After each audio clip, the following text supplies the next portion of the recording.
deixar ele apresentar, talvez, a minha parte, porque já conversamos muito sobre isso, né, Pedro? Cecília, é um prazer revê-la. Bom, eu sou a Ana, eu sou gerente comercial de um time de Field Sales que cuida das vendas das nossas soluções para os segmentos de financeiro, telecom, door-to-door, tudo que não é e-commerce, né? O que a gente chama de off-to-on, lá na ClearSale. Me apresentando rapidamente, saí da Clear no ano de 2018, no finalzinho do ano de 2018. Voltei em março de 2020, com muita saudade de casa. A gente fez a comemoração dos 20 anos de Clear, né? E aí eu fui convidada para contar um pouco da minha história. E o que eu digo é que sempre, desde a entrevista, quando eu conversei com o Marcos Pérez, que é hoje o nosso superintendente de Field Sales, quando eu conversei com o Bernardo, com o Pedro, eu digo que a sensação de voltar para ClearSale é a sensação de voltar para casa, é a sensação de voltar para o lugar onde eu me sinto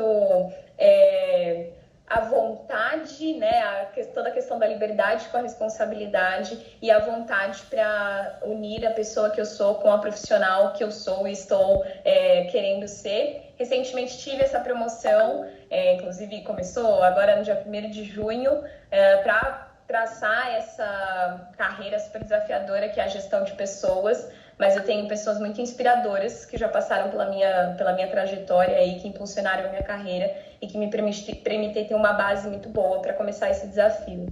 Então, me apresentando é isso, a gente vai falando aqui a respeito de algumas questões e acho que nessas questões vão vindo um pouco mais de detalhes, de coisas sobre a minha vida. E muito acertada quando eu ouço e sinto essa sensação de casa que as pessoas têm na Clear. Eu passei 13 anos trabalhando no Itaú, e aí quando eu fiz 1 ano e meio sabático, né, enchi o saco, e quando eu estava no processo seletivo da Clear, eu estava concorrendo a mais 2 empresas para ser cientista de dados, inclusive ganhando mais.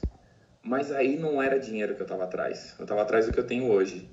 Então, assim, segundo o Pedrão, do caralho tá aqui, de verdade. A gente tem que ter um cuidado como customer success, com agilidade, um monte de coisa, assim. É uma loucura, por isso que eu brinquei com vocês no começo, vocês trabalham bastante também. Mas eu não quero parar. Tipo, cansado, dormindo, e falo, eu quero mais, porque tô em casa, eu tô aqui para isso. Então, acho fantástico, assim, uma oportunidade absurda. Falo com meus amigos, cara, se vocês quiserem, os amigos bons, né, que também não vou trazer as tranqueiras para trocar. Simples assim. Falar, quanto mais a gente falar, mais a gente aprende, mais a gente troca, e é isso. Simples assim, de verdade. Então, participem. A gente tem que dizer que a nossa missão é essa, né? É um espaço para aproximar as pessoas, para a gente gerar discussão, reflexão, elaborar ações referente à questão racial negra na sociedade como um todo. Não tem exceção. Todo mundo que quiser trocar, a gente vai trocar. E quem não quiser, a gente vai cutucar para trocar também, porque é bom. Faz sentido. É dificílimo de traduzir para qualquer outro idioma. Tem muito significado em volta dele. Essa é do Desmond Tutu, que é um reverendo africano.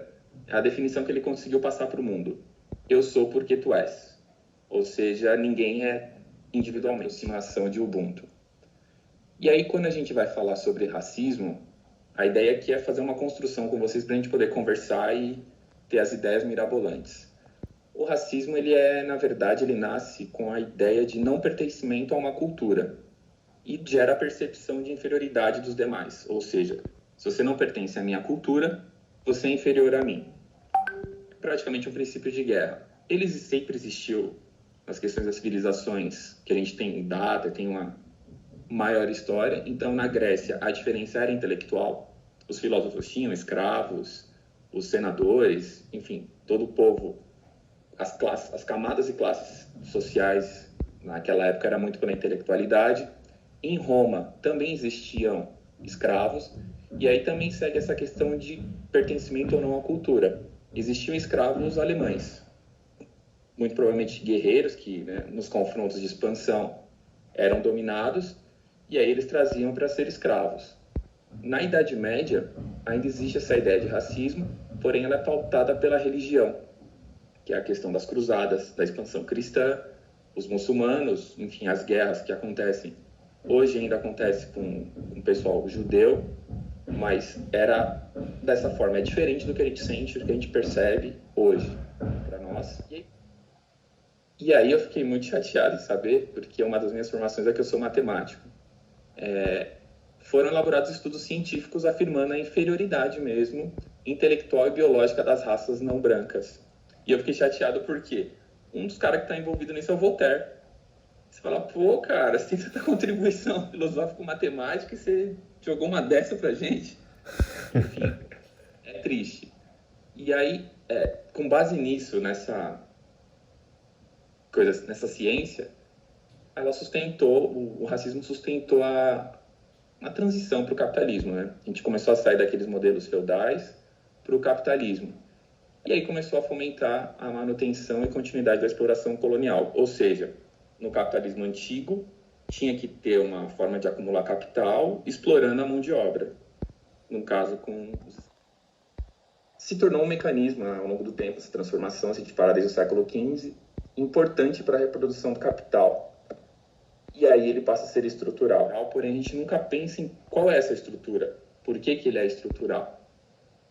E aí, para ajudar, que eu acho que é um pouco complexo, mas dá para a gente criar as questões, eu vou trazer 3 concepções que eu vou falar delas individualmente, porém elas estão entrelaçadas. O cara apontar para o outro e falar, você é pior do que eu porque eu sou negro.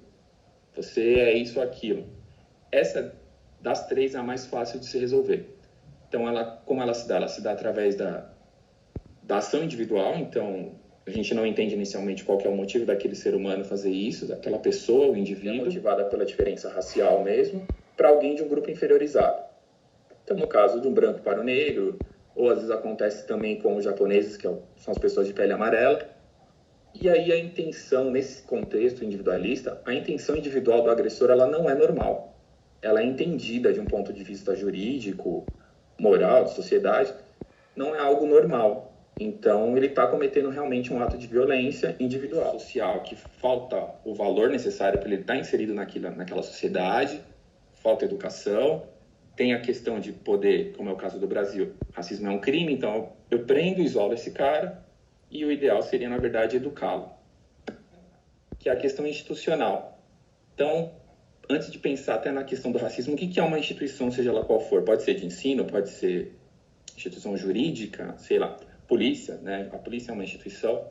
Instituição nada mais é que um lugar onde é repassado práticas, valores, processos para os indivíduos. Então, as instituições, elas moldam as estruturas, que é o próximo conceito, mas aqui já começa a ficar difícil separar um do outro. Então, as instituições, elas criam meio para os indivíduos, neste caso agora, de racismo, cometerem os atos racistas. E aí os sujeitos naturalizam o racismo. É muito mais fácil da gente perceber isso quando a gente fala da questão da polícia. É muito difícil você encontrar um policial racista.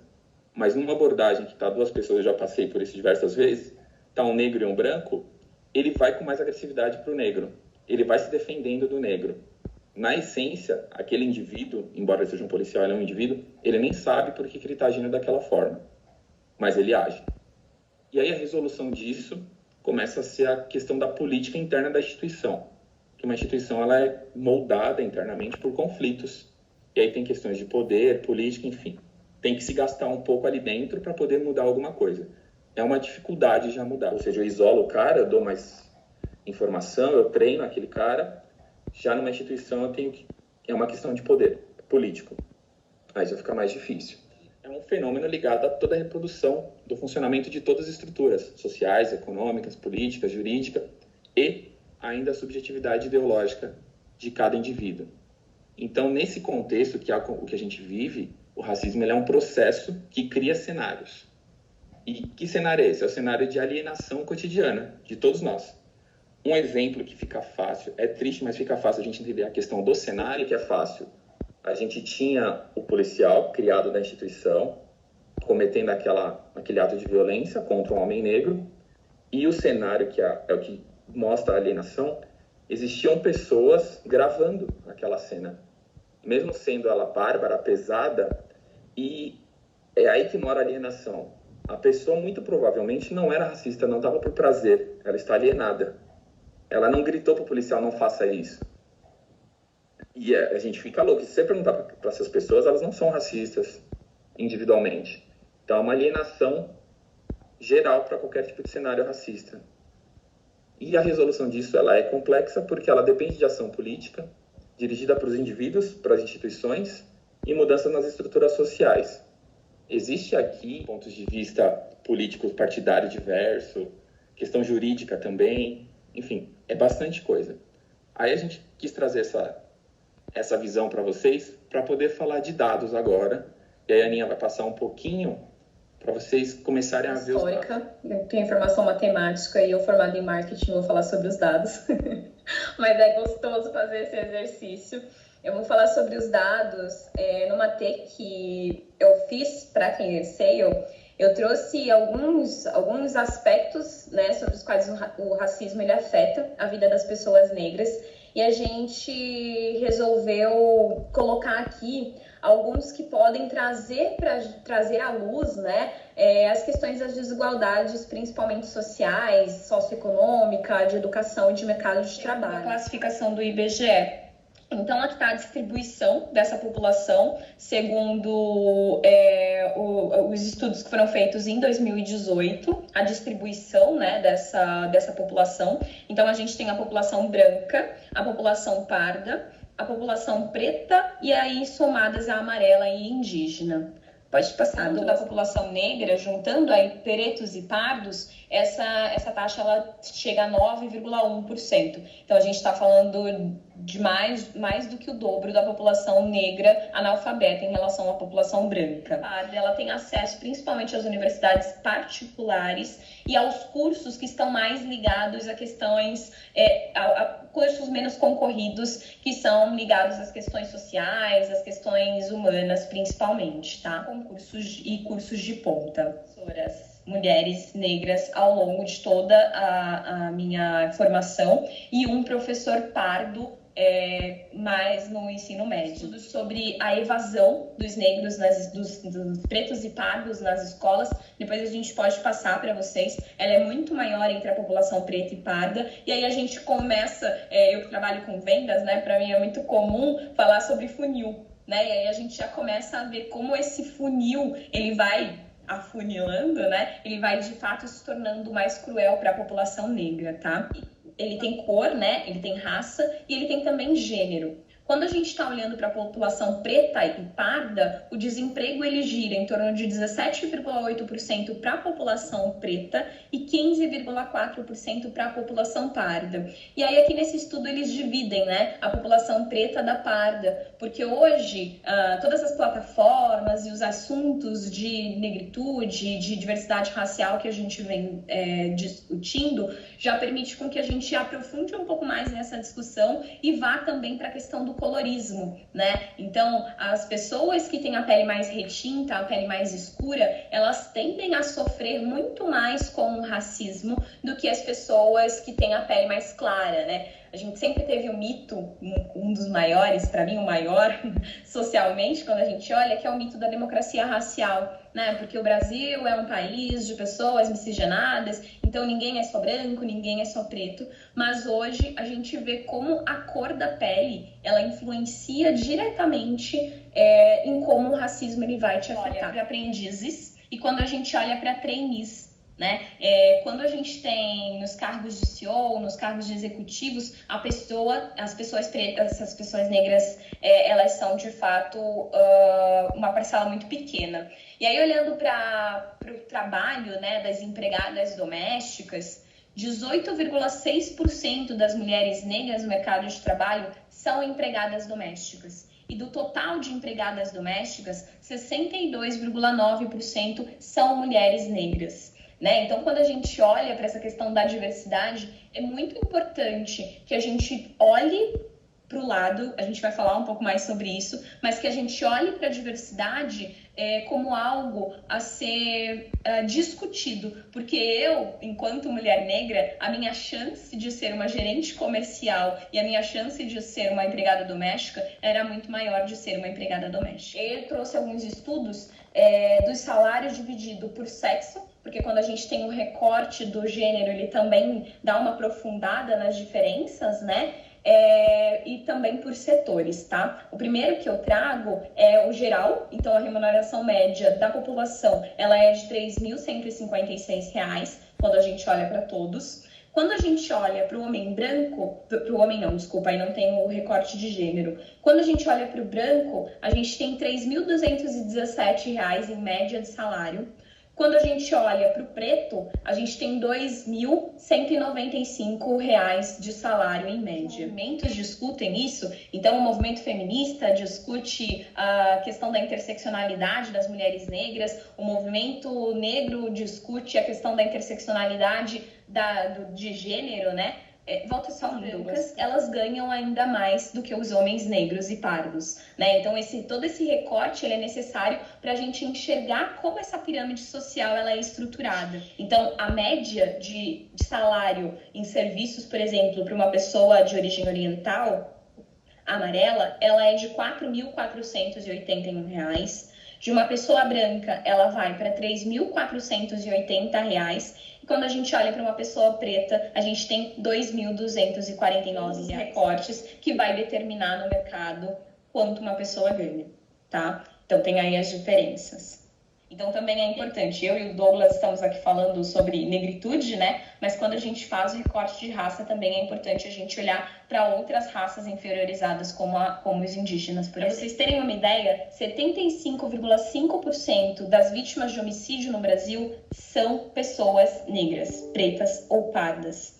Só por você ser negro, você tem 2,7% de chances a mais de ser morto andando na rua. Então aí está a taxa de homicídio. Quando a gente olha para pessoas brancas, ela se mantém estável. E quando a gente olha para pessoas pretas e pardas, essa taxa ela vem aumentando. Então não é uma questão que vem melhorando ao longo do tempo, ela vem piorando ao longo do tempo. Mesmo com políticas afirmativas, mesmo com essa discussão acontecendo. Do que as meninas e as mulheres brancas. Por quê? O homicídio de mulheres, né, o feminicídio de mulheres negras aumentou entre 2003 e 2013 54%. E o de mulheres brancas caiu 9,8%. Então, o combater o feminicídio, combater o machismo, ele também tem que ter cor. Porque as mulheres brancas estão deixando de morrer, mas as mulheres negras estão morrendo muito mais. A gente tem, né, teses de diversos assuntos. Eu já tive tese onde eu ri muito, já tive tese onde eu chorei muito. E esse assunto da violência e do genocídio de corpos negros, ele é bastante pesado. E, na minha opinião, ele acontece porque, durante muitos anos, 521 para ser mais exata, ou ali, né, depois de Cristo, a gente vem desumanizando corpos negros. Então, quando você liga a televisão lá no jornal sensacionalista da tarde, tá lá um corpo negro, bandido, e aquela associação ao corpo negro, ela perde valor, ela perde humanidade. Então, matar um corpo negro já é comum no Brasil. Basta ver um pouco no jornal aí, né, como aparece. Eu e o Douglas, a gente estava até tocando nesse assunto ontem, né? Dos livros, da história entre corpos negros e brancos, faz com que o corpo negro valha menos. E corpo que vale menos é menos doído de matar. E como é que a gente pode mudar essa realidade? Vocês trabalham, dá aquele famoso 360 e vejam quantas pessoas negras estão nesse lugar. Isso aí, a gente falando, vamos olhar, tinha um fluxo intenso de pessoas. Falei, olha aí, olha quantos negros você vê que são funcionários. Aí ele olhou e falou, caralho, eu nunca tinha visto desse jeito. Foi exatamente isso que ele falou, eu nunca tinha olhado dessa forma. Porque entra na questão da alienação estrutural. O cara nunca precisou olhar para isso. Ele nunca viu. Eu falei, agora dá uma olhada nos seguranças. Dá uma olhada, se você conseguir ver a rua, no cara que é o cobrador da lotação. Dá uma olhada no camelô. É o contrário. Então é isso, é o teste do pescoço. Se você cresce numa periferia, você vê seus amigos morrendo, você vê seus amigos entrando pro crime, então isso te dói. Se você cresce num lugar, como alguém comentou aqui, né, em Pinheiros, na Vila Madalena, você não vai doer, porque você não vai ter pessoas negras ao seu redor, você não vai ter pessoas negras no seu convívio, e isso não vai fazer com que você precise fazer esse teste. Aninha, você pegou, ou são todos mortos, ou alguns presos. E morreram na cadeia porque eu perdi o contato, né? Então, isso é muito triste, de verdade. E quando eu mudei de casa, por isso que eu tô com o fundo... E o espanto das pessoas de eu voltar morando numa casa aqui, num bairro onde só tem pessoas brancas, é gigantesco. Então tem essa diferença da gente fazer esse teste de pescoço, né? E aí, uma coisa que eu te recomendo é não se conforme, questione. Questione os indivíduos, as instituições e a estrutura, como o Douglas disse lá atrás. Porque é questionando essas entidades que a gente consegue entender por que não tem negros ali e que a gente consegue mudar, que a gente consegue se tornar aliado, né? No caso vocês, eu trazer os negros e estimular o afroempreendedorismo e depois para absorver e conseguir aproveitar da diversidade que é o empreendedorismo negro. Aqui tem um mapa, né, um infográfico aqui que tem por empresas de empreendedores negros por comunicação, em tecnologia, rede de apoio, políticas, mas isso vai muito além. Se você digitar no Google afroempreendedorismo, já vai vir uma série de empresas que vocês podem acessar. Então, eu preciso contratar um freelancer de design. Procura primeiro um profissional negro. Eu preciso alguém que arrume meu computador aqui em casa. Procura a Infopreta. São mulheres maravilhosas que fazem todo o serviço de assistência técnica. Ele vai muito além do futebol e do samba, do esporte do samba, né? A gente fala futebol, que é a nossa preferência aqui, mas o negro ele tem muito destaque no esporte. E aí eu vou para, por exemplo, pensadores e autores. Angela Davis, que tem a frase que está na boca de todo mundo agora que está falando sobre diversidade, que é: não basta ser racista, tem que ser antirracista. Essa frase é dela. Além dessa frase, ela tem um trabalho de ativismo maravilhoso. Ela foi perseguida na luta pelos direitos civis dos negros americanos e ela se defendeu nos tribunais. O nome dela já foi um dos mais procurados pela Interpol, enfim, não sei qual é o órgão que procura as pessoas lá fora, mas já foi um dos mais procurados pela revolução que essa mulher fez para os direitos civis dos negros americanos. Ela tem livros maravilhosos, ela tem uma TED que fala os perigos da história única, que fala exatamente dessa visão da humanização do continente africano, da população negra, né, trazendo para o Brasil os gigantes de Jamila Ribeiro e Silvio de Almeida, que são maravilhosos em trazer. Então, veja mais um estilo mais hipster, assim, que é muito dominado pelos brancos, e eles chegando. Emicida, que é o rei da minha vida. A cada 10 frases que eu falo, 3 tem alguma referência de Emicida, eu escuto o dia todo, meu namorado não aguenta mais. Tem a Liso, que também tem uma voz maravilhosa, e a cada começo de música dela eu falo que é um arrepio dos pés à cabeça, assim. As pessoas, elas aprendem a odiar, então elas também podem e devem, na minha opinião, aprender a amar. E é de criança que a gente faz, voltando na base, voltando na educação. Então, quantas histórias o seu filho lê que tem personagens principais, pessoas negras, e retratadas de uma forma positiva, né? Porque não dá para ir lá para o sensacionalismo. Quantas bonecas ou bonecos o seu filho tem? Esse é lindo. Eu também. Esse livro, de fato, é lindo. Quantos bonecos o seu filho ou sua filha tem que são negras? Quantos adultos negros o seu filho admira? Essas perguntas são importantes para a gente ver quão forte é a bolha que a gente está criando nas nossas crianças, porque são elas que vão mudar essa realidade toda que a gente falou. Eu usava trancinha na época, uma trancinha de canicalon, e todo mundo me zoava muito na escola, né? Aquele bullying imenso. E nesse livro, é bonito. O coelhinho, ele falava tão bem do cabelo dela trançado e da cor da pele dela. E isso me emociona hoje, né? Mas na época eu não entendia. Eu falava, meu Deus, como pode? O coelhinho acha bonito. E todo mundo ao meu redor tá achando feio. Então isso é muito importante para que a gente crie essas referências. Essas informações que mostram que o negro, ele larga lá de trás.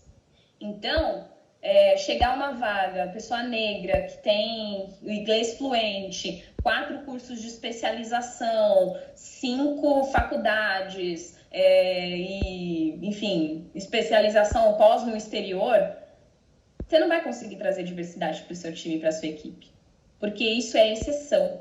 E na sociologia, né, no social, a gente não trabalha pela exceção, a gente trabalha pela regra.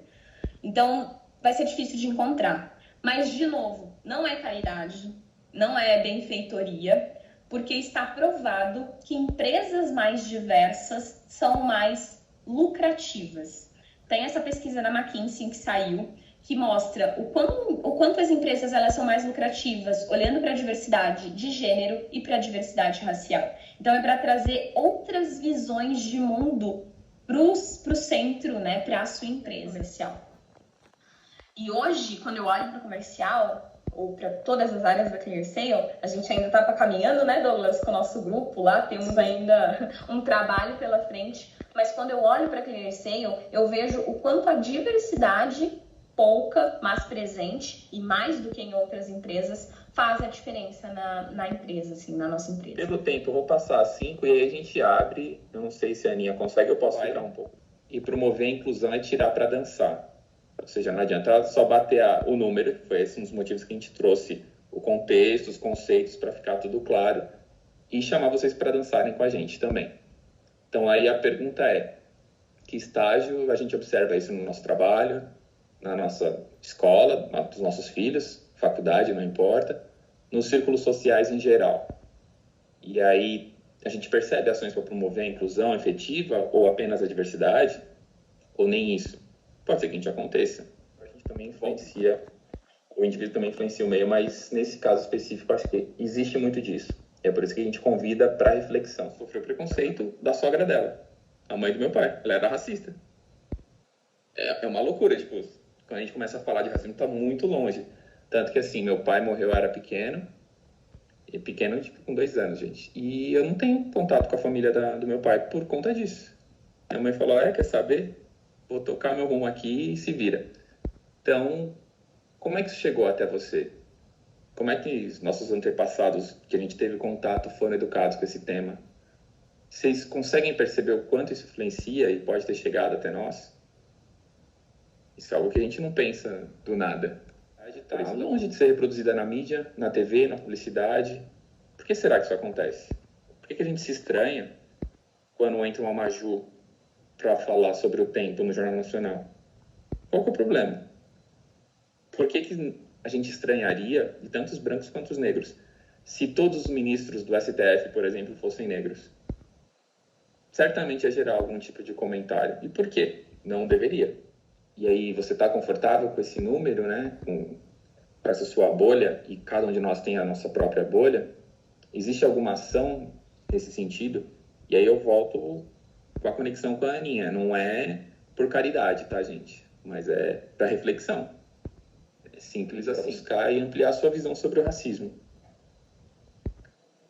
E aí é a parte que a gente abre para vocês, porque na real a gente quer trocar, a gente quer conversar, ouvir, falar. Mas a impressão que eu tenho é que as pessoas falam como se o falar amenizasse a falta de ação existente. Então, a gente já está falando, o que mais que vocês querem que a gente faça, né? Então, o falar, ele não vem junto com uma ação, e aí é uma falsa percepção que estamos, igual a Aninha mostrou no gráfico, né? Que com o passar dos anos isso só aumenta.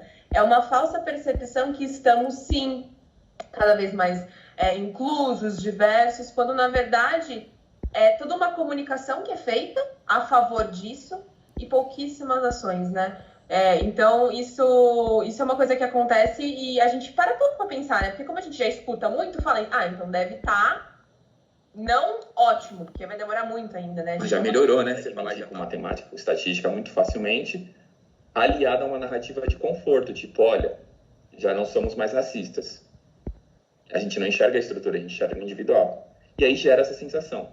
Por isso que a ideia da TE é trazer para reflexão. É tipo, cacete, não fizemos ainda. A gente só começou a falar.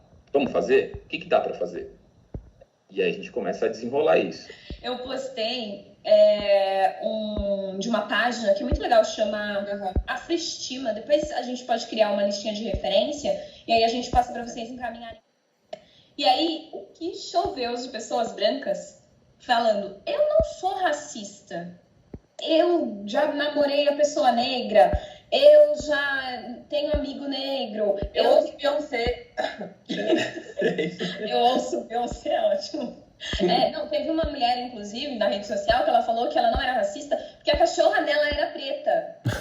Então a gente gente vai para uns extremos, assim, que não é nem legal, muito legal trazer. Mas, assim, sempre que a gente individualiza a questão, a gente deixa de olhar o todo. E aí, se você chega numa reflexão dessa e quer se livrar dessa culpa, você deixa de olhar para o que você pode fazer para que a estrutura mude. Então, sempre que alguém apontar, poxa, essa fala não foi legal, essa fala é racista, ou sempre que você, não sempre, né, minha sugestão, é o que eu acho, quando a gente olha para uma afirmação dessa que é sim pesada, todas as pessoas brancas são racistas, o que uma pessoa negra está tentando dizer não é que você xinga pessoas negras, não é que você discrimina diretamente pessoas negras, mas que você faz parte de uma estrutura que gera essa desigualdade. E como é que você vai fazer para mudar essa estrutura a partir do indivíduo, mas sempre pensando no coletivo? Porque senão a gente não muda, senão a gente só faz isso que você falou. Ah, eu tô falando sobre, eu tô lendo sobre,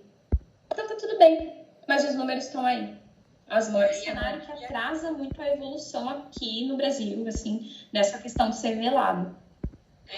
Meu avô é negro também. Concordo.